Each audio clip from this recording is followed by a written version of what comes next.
নারী ও মানুষ, নর ও মানুষ, সৃষ্টি মহান স্রষ্টার। কর্মগুণে আমরা মানুষ, নেই তো কোনো অহংকার। আসসালামু আলাইকুম। লাভেলো নিবেদিত মহিলাঙ্গনের আজকের পর্বে সবাইকে স্বাগতম। মহিলাঙ্গন এনটিভির একটি নিয়মিত পাক্ষিক অনুষ্ঠান। শুরুতেই আলোকপ্রভা। নারী ও মানুষ, নর ও মানুষ। আলোকপ্রভায় আজ স্টুডিওতে আমাদের সঙ্গে উপস্থিত আছেন প্রফেসর ডক্টর সালমা আইনি, শিক্ষক ও লেখক। আসসালামু আলাইকুম রহমতুল্লাহি ওয়া বারাকাতুহু। আলোকপ্রভায় আমরা বিভিন্ন মানবিক গুণাবলী নিয়ে কথা বলি এবং একই সঙ্গে আমরা কেমন করে শিক্ষা নিতে পারি বিভিন্ন ঘটনা থেকে, বিভিন্ন মানুষ থেকে, সেই ব্যাপারে আমরা শুনি আপনার কাছ থেকে।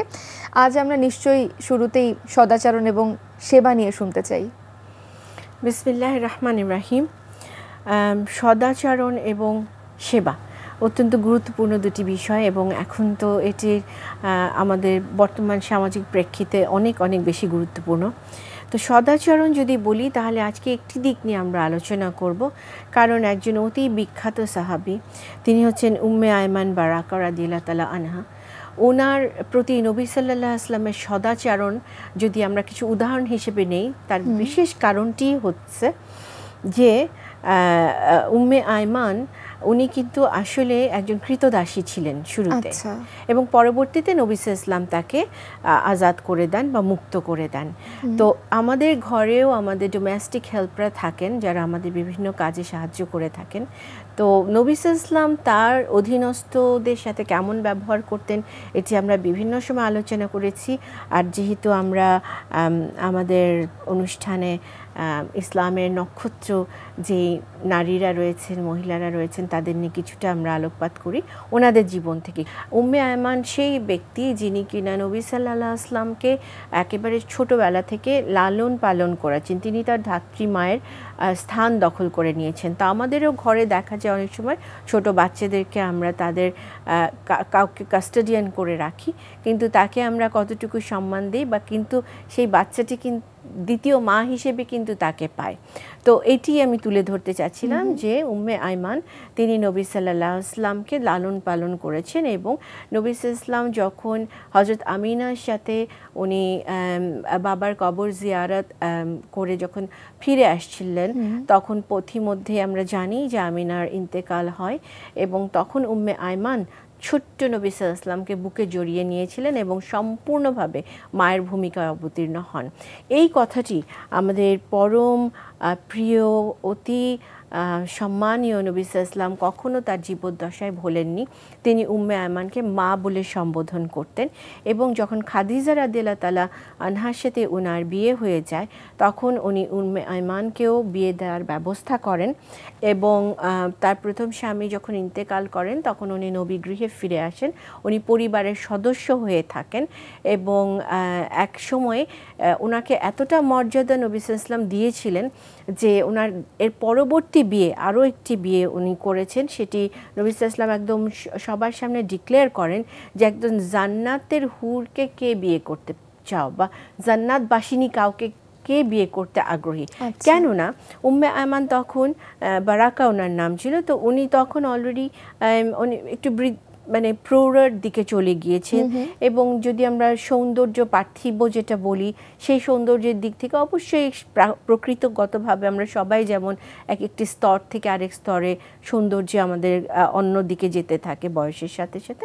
তো তাকে এইভাবে উনি সম্বোধন করার পরে নবী সাল্লাল্লাহু আলাইহি ওয়াসাল্লামের যাকে আমরা বলি পালক পুত্র ছিলেন যায়েদ, ও যায়েদ কিন্তু এই যে জান্নাতের হুরকে কে বিয়ে করতে চাও এত বড় খেতাবটি দেওয়ার পরে ওনার সাথে উম্মে আয়মানের বিয়ে হয়ে যায়। তো যাই হোক, এইটুকুনি শুধু নয়, নবী সাল্লাল্লাহু আলাইহি ওয়াসাল্লাম তার সাথে খুব হাস্য রসিকতাও করতেন।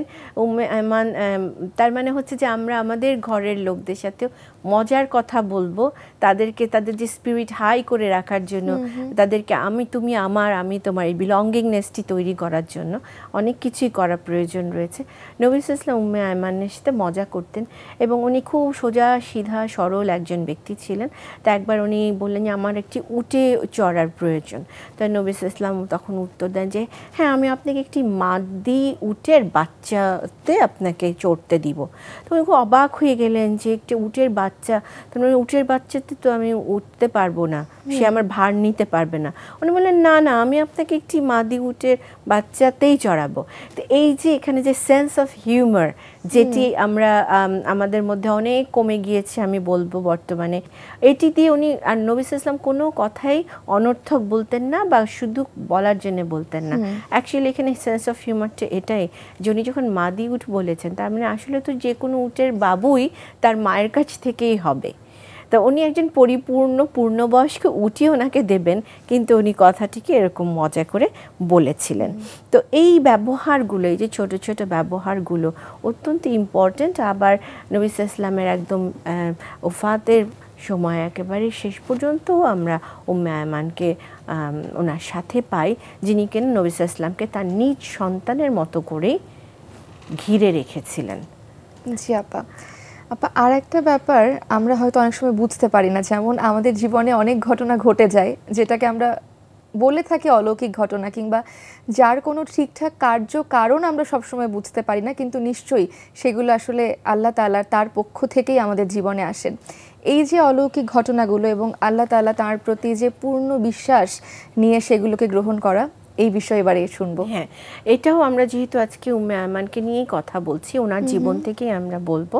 আমরা প্রতিদিন যদি আসলে নিজেদের জীবনের দিকে তাকাই, এই যে আমরা আজকে বাসা থেকে বেরিয়ে নানা পথ ধরে স্টুডিওতে এসে আলোচনা করছি আল্লাহ সুবহানাহু ওয়া তাআলার দয়া এবং রহমতের কারণে, এই পথে কত কিছু হয়ে যেতে পারতো, হয়তো বা আমরা এখানে এখন এই মুহূর্তে বসে থাকার আমাদের সেই অবস্থা তৈরি নাও হতে পারতো।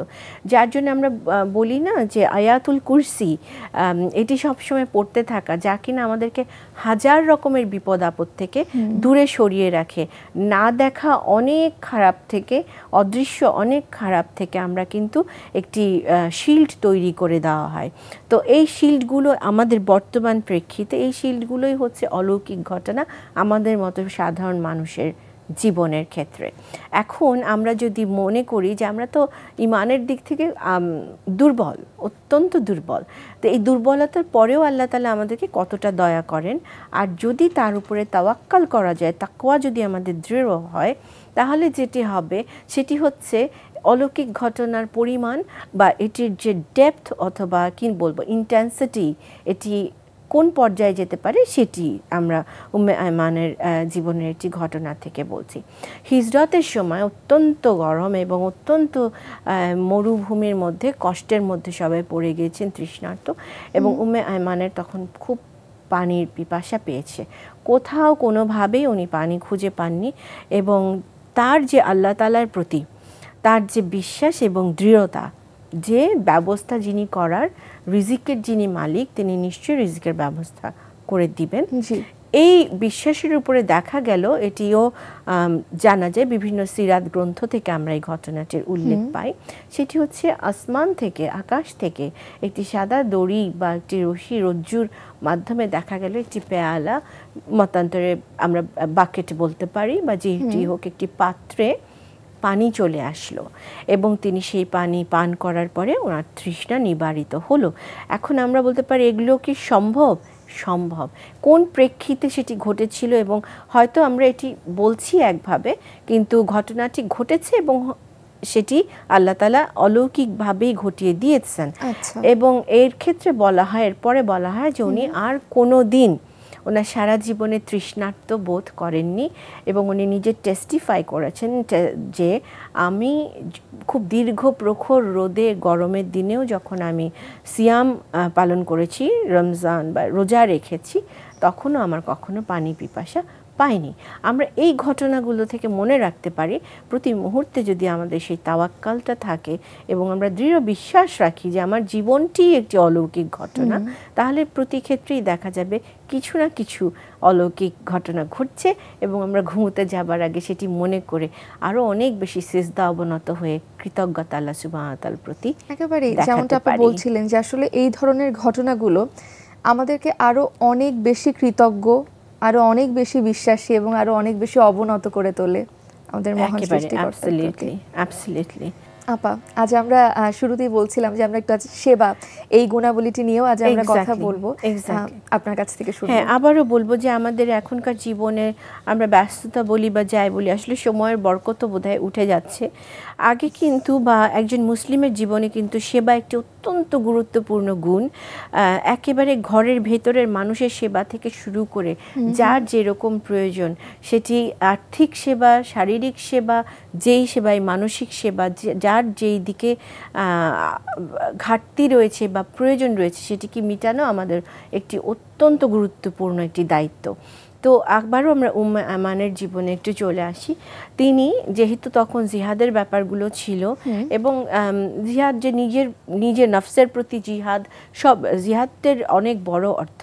তো যাই হোক, আমরা এখন সেই যুদ্ধের ময়দানের দিকে যদি তাকাই, উনি কিন্তু নবী সাল্লাল্লাহু আলাইহি ওয়াসাল্লামের সাথে যুদ্ধের ময়দানে অংশগ্রহণ করতেন এবং সেখানে তিনি নার্সিং করতেন। তিনি একজন সুদক্ষ নার্স হিসেবে পরিচিতি লাভ করেছিলেন। তিনি যোদ্ধাদের ক্ষতস্থান পরিষ্কার করে দিতেন এবং এই বিষয়ে তার যথেষ্ট প্র্যাকটিক্যাল এক্সপেরিয়েন্স এবং সেটিকে উনি কাজে লাগিয়ে সাহাবীদেরকে উনি পানি পান করাতেন এবং সেবা প্রদান করতেন। এই ক্ষেত্রে একটি উল্লেখ করছি ঘটনা, সেটি দিয়ে শেষ করে দেব। তা হচ্ছে যে ওনার দিকে একজন মুশরিক তীর ছুঁড়েছিল যখন উনি একজনকে পানি পান করাচ্ছিলেন। তো ওনার সেটি গায়ে লেগেছে। নবী সাল্লাল্লাহু আলাইহি ওয়াসাল্লাম এটি টের পাওয়ার পরে উনি আবার আরেক সাহাবীকে একেবারে সরাসরি তখনই নির্দেশ দেন ওই মুশরিককে লক্ষ্য করে একটি তীর ছুটতে। তো এই সাহাবী যখন এই তীরটি ছোড়েন, সেই মুশরিকের গায়ে লাগে এবং তৎক্ষণাৎ সে ওখানে স্পট ডেড যাকে আমরা বলি, ওখানে মৃত্যুবরণ করে। তার সেই মৃত্যু দেখে নবী সাল্লাল্লাহু আলাইহি ওয়াসাল্লাম, আমরা জানি উনি স্মিত হাসি দিতেন, ওনার কিন্তু একটু দাঁত দেখা গিয়েছিল। তার মানে উম্মে আইমান, যিনি তাকে মা বলে ডেকেছিলেন, তিনি সেবা দান করছেন, সেই অবস্থায় তিনি আহত হয়েছেন। এটি নবী সাল্লাল্লাহু আলাইহি ওয়াসাল্লামকে কতটা ব্যথিত করেছিল এবং তিনি কিন্তু তখন এটির রেমেডিয়াল ব্যবস্থা করেছিলেন, সর্বোচ্চ শাস্তি প্রদান করে।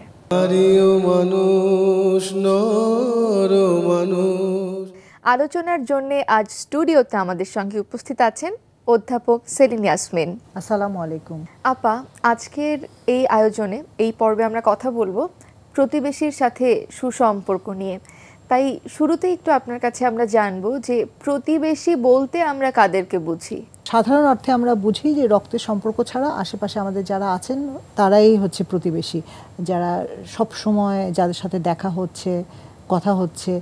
আসলে ইসলামে কিন্তু বলা হয় যেটা, যে বিশ্বাস করা হয় কোরআন এবং রাসূল সাল্লাল্লাহু আলাইহি ওয়াসাল্লামের সুন্নাহ অনুযায়ী যে এন্টার মুসলিম হিউম্যানিটি হচ্ছে একটা ফ্যামিলির অংশ। তার মানে প্রতিবেশী মানে আমাদের কিন্তু পরিবারের অংশ, কারণ পুরো উম্মাহ যদি একটা ফ্যামিলি হয় তার মানে প্রত্যেকটা মানুষ আমাদের পরিবারের অংশ। তার মানে প্রতিবেশীরাও আমাদের পরিবারের অংশ, আমাদের আশেপাশে যারা আছেন। এভাবে কিন্তু চিন্তা করতে হবে, এভাবেই চিন্তা করার যায়। আর একটা ব্যাপার আমরা অনেক সময় শুনি যে 40 ঘর একটা ব্যাপার আছে, যে সামনে পেছনে ডানে বামে 40 ঘর পর্যন্ত যাদের আশেপাশে যারা বসবাস, এবং তার মানে এই 40 ঘর আমাদের প্রতিবেশী। তার মানে কি তাদের প্রতি আমাদের দায় দায়িত্ব কতটা সেটা বোঝানোর জন্যই এরকম করে বলা হয় আর কি। আসলে আজকাল যেটা হয়, আমরা তো খুব সেলফ সেন্টার্ড জীবন যাপন করি। অনেক সময় আমরা জানি না আমাদের পাশের ফ্ল্যাটে কিংবা পাশের বাড়িতে কে থাকেন, কি হচ্ছে, আমরা কিছুই জানি না। তো এই যুগে দাঁড়িয়ে আসলে কেমন করে আমরা প্রতিবেশীদের সঙ্গে সুসম্পর্ক বজায় রাখতে পারি? আসলে প্রধান এবং প্রথম কাজ যেটা তাদের সাথে ভালো ব্যবহার করা, এটা হচ্ছে সবচেয়ে প্রধান ব্যাপার। যেরকম একবার রাসূলুল্লাহ সাল্লাল্লাহু আলাইহি ওয়াসাল্লাম বলছেন যে 3 বার একই কথা উনি বলছেন যে সে বিশ্বাসী নয়, সে বিশ্বাসী নয়, সে বিশ্বাসী নয়। তখন একজন সাহাবা জিজ্ঞেস করছেন যে কে ইয়া রাসূলুল্লাহ? বলছেন যে সেই ব্যক্তি যে যার প্রতিবেশী তার থেকে নিরাপদ বোধ করছে না। হ্যাঁ, আবার উনি বলছেন সে কখনো বেহেশতে যাবে না যার প্রতিবেশী তার মুখ এবং হাত থেকে নিরাপদ নয়। তার মানে কতটা মানে ভালো ব্যবহারটা গুরুত্বপূর্ণ। এবং একবার রাসূল সাল্লাল্লাহু আলাইহি ওয়াসাল্লাম বললেন যে জিবরিল আলাইহিস সালাম বারবার ওনাকে এসে বলছেন যে প্রতিবেশীর সাথে ভালো ব্যবহার করবেন, ভালো ব্যবহার করবেন, ভালো ব্যবহার প্রতিবেশীর সাথে করতে হবে। তো রাসূল বলছেন যে আমি ভয়ই পেয়ে গেলাম এরপরে না আল্লাহ বলে ফেলেন যে প্রতিবেশীও তোমার সম্পদের উত্তরাধিকার হয়ে যাবেন। হ্যাঁ, তার মানে প্রতিবেশীর প্রতি দায়িত্ব কতটুকু, ভালো ব্যবহার তাদেরকে কতটুকু করতে হবে। এবং হচ্ছে রাসূল সাল্লাল্লাহু আলাইহি ওয়াসাল্লাম আরেকটা হাদিসে দেখা যায়, তিনি বলছেন যে আবু দারদকে উনি বলছেন যে তুমি যখন ব্রথ অর্থাৎ মানে ওই যে তরল জাতীয় খাবার, বার্লি বা স্যুপ এই জাতীয় খাবার যখন তৈরি করবে তার মধ্যে একটু বেশি করে পানি দিও, যাতে করে তুমি তার কিছু অংশ প্রতিবেশীকেও দিতে পারো। তার মানে কতটা গুরুত্বপূর্ণ। আবার আমরা আরেকটা হাদিসের কথা তো সবাই জানি, যেটাতে বলছেন যে সে অবশ্যই ভালো নয়, মানে ইমানদার ব্যক্তি নয় বা আল্লাহতে বিশ্বাসী ব্যক্তি নয়, যে ভরপেট খেয়ে ঘুমিয়ে গেল অথচ তার প্রতিবেশী অভুক্ত থেকে গেল, ক্ষুধার্ত থেকে গেল। তার মানে খাবার শেয়ার করা, আমার প্রতিবেশী খেয়েছে কিনা এটা জানা জরুরি, প্রতিবেশী কেমন আছে এটা জানা জরুরি। এবং রাসূলুল্লাহ সাল্লাল্লাহু আলাইহি ওয়াসাল্লাম বলছেন যে প্রতিবেশীদের মধ্যে উপহারের আদান প্রদান এটা কিন্তু খুবই জরুরি। হ্যাঁ, এবং সেটা যত ছোটই হোক না কেন, তিনি তার বাড়ির মহিলাদেরকে বললেন যে তোমরা খেয়াল রাখবে যে কেউ উপহার দিলে সেটা নিষেধ করে দেবে না যে আমরা উপহার গ্রহণ করব না। সেটা যত ছোটই হোক না কেন, হতে পারে যে একটা শিপের বা ভেড়ার পায়ের একটা খুর দিয়ে গেছে, সেটা হলেও নেবে এবং উপহার দেবে। তার মানে কতটা গুরুত্বপূর্ণ। এবং আবার বলছেন যে প্রতিবেশীদের সাথে এই যে খাবার শেয়ার করা, গিফটের আদান প্রদান, তারপর একটা হাসা, এটাও কিন্তু একটা চ্যারিটি। মানে প্রতিবেশীকে আমি দেখলাম, আমি বাড়ি থেকে বের হলাম, এখন তাকে সালাম দিলাম, তার প্রতি একটু হাসলাম, মিষ্টি হাসি হাসলাম, এটাও কিন্তু অনেক বড় একটা চ্যারিটি হয়ে গেল। তার মানে প্রতিবেশীদের সাথে এরকমই সম্পর্ক হবে, কারণ আত্মীয় স্বজন অনেক সময় আমাদের পাশে থাকে না, প্রতিবেশীরাই সবচেয়ে আমাদের কাছের। এখন তাদের সাথে যদি আমরা এই সুসম্পর্ক বজায় রাখি, আমি আশা করতেই পারি যে আমার বিপদেও তারা এগিয়ে আসবেন এবং মানে আমার প্রতিও ওরকমই আচরণ করবেন। মানে আগেকার দিনে যেটা হতো যে কেউ একটু ভালো কিছু রান্না করেছে বা একটু পছন্দনীয় কিছু রান্না করেছে, পাশে পাশে অল্প হলেও একটু পাঠিয়ে দিত। এই ব্যাপারগুলো নেই, এই ব্যাপারগুলো বোধহয় দরকার।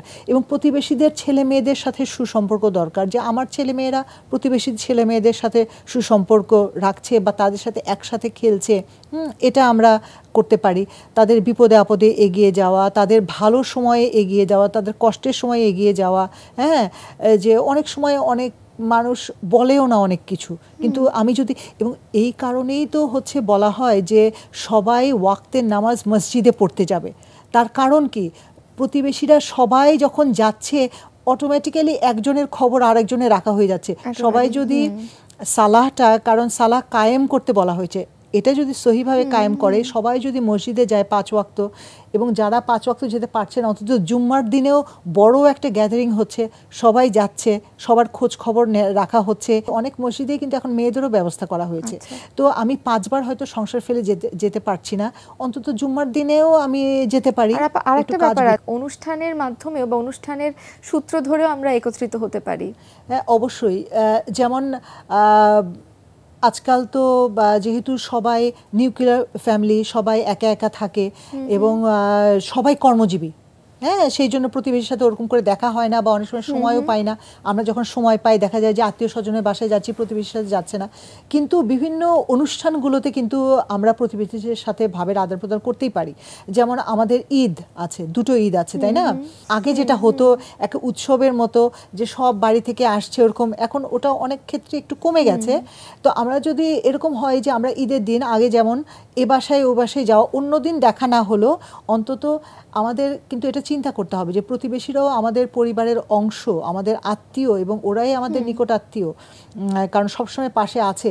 তো আমাদেরকে এটা মাথায় রেখে অন্তত ঈদের দিন হলেও তাদের বাসায় একবার একটু দেখা করে আসা, একটু সালাম দিয়ে আসা, অথবা আমাদের জাতীয় যে দিবসগুলো আছে, যে যখন আমরা ছুটি থাকে আমাদের, যদি আমাদের কালচারের কথাই বলি, আমরা পহেলা বৈশাখ পালন করি, বিভিন্ন অনুষ্ঠান বা এলাকার মধ্যে মেলার আয়োজন করা হয়। আজকাল ছোট ছোট কিন্তু প্রত্যেকটি এলাকাতে বিভিন্ন মেলার আয়োজন করা হয়, বিভিন্ন পিঠে পুলি পায়েস। হ্যাঁ, তো এগুলো উপলক্ষেও কিন্তু আমরা এরকম করতে পারি। বা একটা অ্যাপার্টমেন্টের মধ্যে এরকম হতে পারে যে আমরা ছাদে ওই ফ্ল্যাটেরই সব বাচ্চাদেরকে নিয়ে, বড়দেরকে নিয়ে আমরা ছাদেই একটা প্রোগ্রাম, ছোটোখাটো প্রোগ্রাম অ্যারেঞ্জ করলাম, তাই না? যে মানে সবাই একটা একটা করে আইটেম নিয়ে গেল, সবার সাথে সবার দেখা হওয়া। আসলে এই ব্যাপারটা আমাদের মগজে ঢুকাতে হবে যে মানুষ কখনো একা থাকতে পারে না, এবং মুসলিমরা পুরো উম্মাহ একটা ফ্যামিলির অংশ, এবং সেটাকে ঠিক রাখতে হলে, এই বন্ধনটা অটুট রাখতে হলে, কারণ বাইরে থেকে এসে যদি আমাকে কেউ একটা কটু কথা বলে যায়, আমাকে কে বাঁচাবে? আমার প্রতিবেশী বাঁচাবে। তো সেই প্রতিবেশীর প্রতি তো আমার কিছু দায় দায়িত্ব আছে। প্রতিবেশীর সাথে তো আমার সখ্যতা রক্ষা করতে হবে, ভালো ব্যবহার করতে হবে, ভাবের আদান প্রদান করতে হবে। আসলে আমাদেরকে আরেকটু বোধহয় আত্মকেন্দ্রিক না হয়ে সবার কথা ভাবা উচিত, এবং এটা অবশ্য আমাদের সন্তানদের ভালোর জন্যই, আমাদেরও ভালোর জন্য। কারণ আমি যখন বৃদ্ধ হয়ে যাব, তখন আমার সন্তানরা হয়তো আমার কাছে থাকবেন না, আমার পাশের বাসার আর এক বৃদ্ধ পরিবারের সন্তান থাকবেন। তখন সবাই মানে একসাথে থাকা, প্রতিবেশীদের প্রতি দায়িত্ব পালন, এই জিনিসগুলো আসলে আমাদের ফিরিয়ে আনতে হবে। যে কালচারটা চলে গেছে, আগে যে কালচারটা ছিল, সন্ধ্যার পরেই আমরা দেখতাম আমাদের নানুরা বা দাদুরা ঘুরতে বের হতেন, কারণ সারাদিন ওনারা কাজ করছেন, সন্ধ্যার পরে একটু সময় পেতেন, সবার সঙ্গে একটু চল ওই বাসায় যাই, চল আজকে ওই বাসায় যাই, একটু 10-15 মিনিট একটু গল্প করে আসতেন। আমাদের আবার সেই একতাবদ্ধ সময়টাকে ফিরিয়ে আনতে হবে। অসংখ্য ধন্যবাদ আপা আজ স্টুডিওতে এসে আমাদেরকে সময় দেওয়ার জন্য। ধন্যবাদ। সুপ্রিয় দর্শক, আমাদের আজকের পর্ব এ পর্যন্তই। বিশ্বের যে কোনো প্রান্ত থেকে যে কোনো সময়ে মহিলাঙ্গন দেখতে চাইলে ভিজিট করুন আমাদের ওয়েবসাইট www.ntvbd.com। এছাড়াও চোখ রাখতে পারেন আমাদের ইউটিউব চ্যানেল এবং ভেরিফাইড ফেসবুক পেজে। এছাড়া আপনার যে কোনো মতামত, পরামর্শ কিংবা অভিমত লিখে জানাতে পারেন আমাদের ঠিকানায়। পরিচালক মহিলাঙ্গন, এনটিভি, বিএসইসি ভবন, 7ম তলা, 102 কাজী নজরুল ইসলাম এভিনিউ, কারওয়ান বাজার, ঢাকা 1215। আজ এ পর্যন্তই। আগামী পর্বে আমরা নিশ্চয়ই অন্য কোনো বিষয় নিয়ে কথা বলবো। সেই পর্যন্ত সবাই ভালো থাকুন, সুস্থ থাকুন, নিরাপদে থাকুন। আসসালামু আলাইকুম। সৃষ্টি মহান স্রষ্টার কর্মগুণে আমরা মানুষ, নেই তো কোনো অহংকার।